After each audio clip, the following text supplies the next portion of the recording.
Мы те, кого должны превзойти. В этом истинное бремя всех наставников.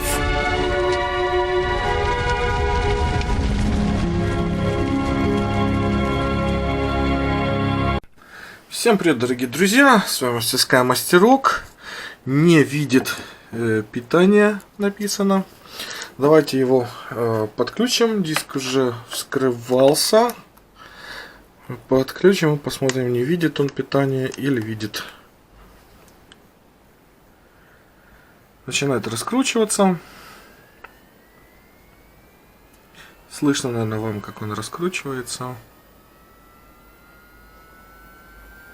Прям гудит. Диск очень-очень старый. Старые диски вот так долго набирают обороты. Ну и, собственно, давайте послушаем.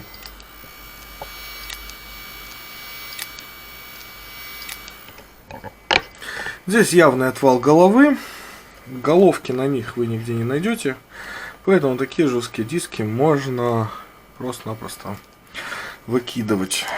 Здесь я вам ничем не могу помочь. Безрезультатно тоже результат.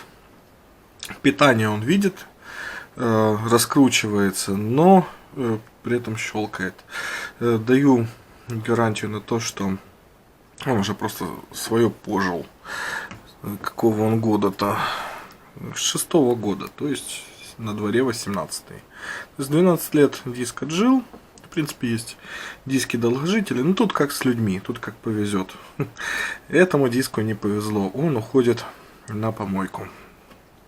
А с вами была мастерская Мастерок. Краткий экскурс по поломкам и их решениям. Всем пока.